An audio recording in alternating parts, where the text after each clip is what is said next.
Campbell Brown, and I appeared on her show on CNN a couple of times back in the day.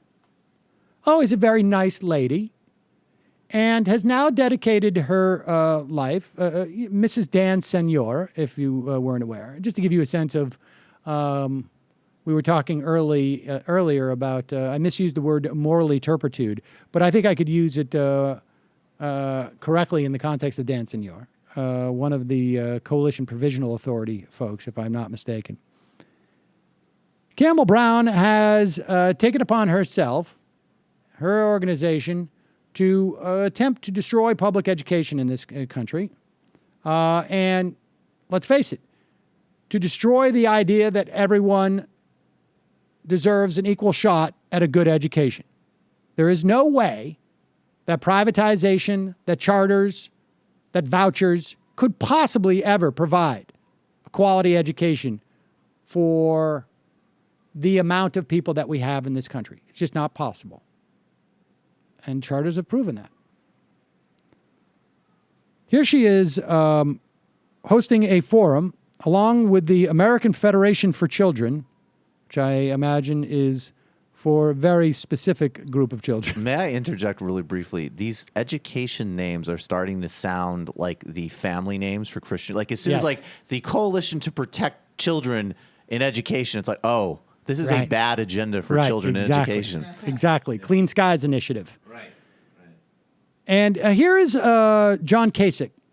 This is a guy who has cut $1.6 billion from education. He has poured money from public education. He has poured money into charters, which in Ohio have been disasters.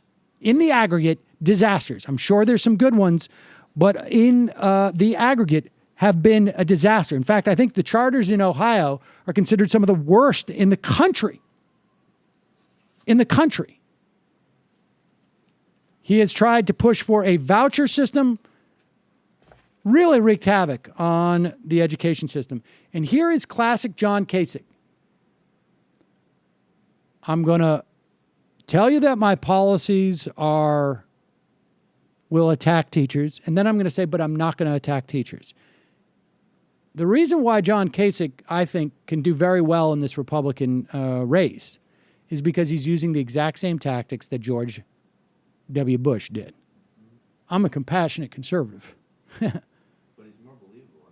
And maybe, well, I don't know. You have the hindsight that was available to you. Right. But here he is, John Kasich, talking about, I mean, you could just see the venom he has for teachers dripping out of him. They're just whiners and complainers. And I think a lot of our teachers feel that we don't understand the challenges they have in the classroom because they're getting kids who have not been loved. That when we evaluate them, they think, oh my God, we're out to take their job. No, we're not out to take their job. If you need help, we'll help you. If you're a terrible teacher, then you should be doing something else because you're going to find more satisfaction doing something that you're good at. Pause it. Are there $1.8 billion worth of terrible teachers in the Ohio school system?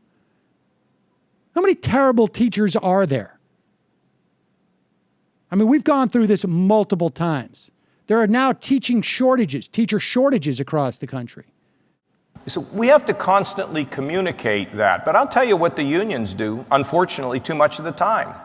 There's a constant negative comment to them. They're going to take your benefits. They're going to take your pay.